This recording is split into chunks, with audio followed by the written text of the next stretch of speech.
This is the Gridiron Connoisseur with remarks following Week 1 of the Football Bowl subdivision season. The members of the Atlantic Coast Conference should reconsider playing out-of-conference games at the home stadiums of in-state rivals. North Carolina State narrowly escaped with a win at East Carolina by 1 point. North Carolina avoided a loss by only 2 points at Appalachian State. Virginia Tech lost at Old Dominion for the second time in the past 5 years. East Carolina appeared to have secured the citation for the most inept special teams units in Week 1.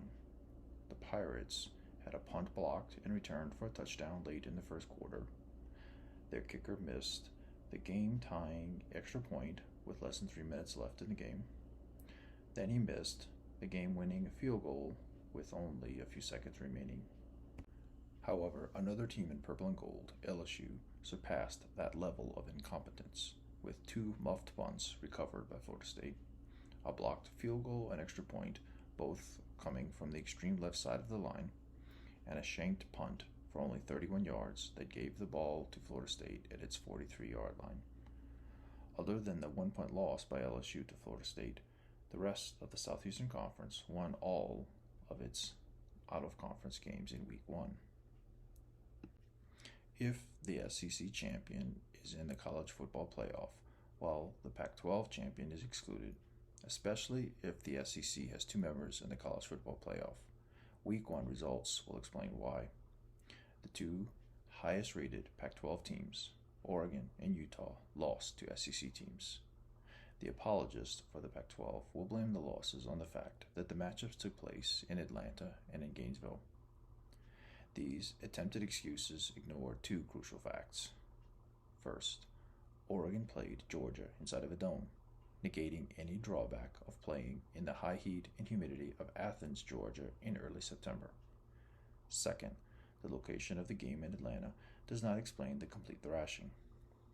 Even in playing less than 80 miles from the University of Georgia's campus, that does not excuse the route. No venue in the world gives any football team a double-digit advantage, certainly not by 46 points. As for Utah, the Utes were ranked number 7 in the Associated Press poll and number 8 in the coaches poll before the start of the season. They lost to Florida, a team that did not have enough votes in either poll to be ranked in the top 35 if the polls even extended that far. If Utah was truly a top 25 caliber team, then the Utes should have been able to defeat a team with a new head coach and that finished with a losing record last season. In the Pac-12's only other matchup in Week 1 against the Power 5 opponent, Colorado lost 38-13 to Texas Christian. All hope of any berth in the college football playoff is not yet lost.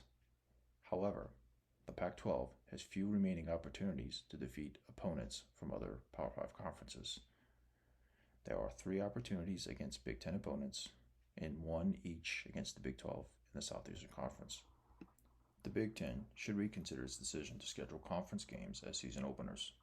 Unbalanced selections of conference games appear to favor some teams with less difficult starts. In 2021, Illinois, Indiana, Iowa, Michigan State, Minnesota, Nebraska, Northwestern, Ohio State, Penn State, and Wisconsin all started their seasons against a Big Ten opponent.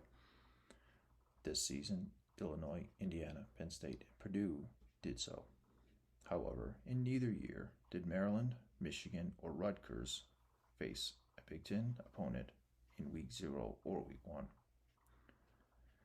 If the Big Ten wants its members to have more interesting matchups in Week 1, then the conference should help its members set up home-and-home series against other Power 5 conferences, or, failing that, games at neutral sites against other Power 5 conferences. What significant games will we see in Week 2? Alabama will travel to Texas for a preview of a future SEC contest. Likewise, Baylor will travel to BYU, which will soon be a Big 12 contest.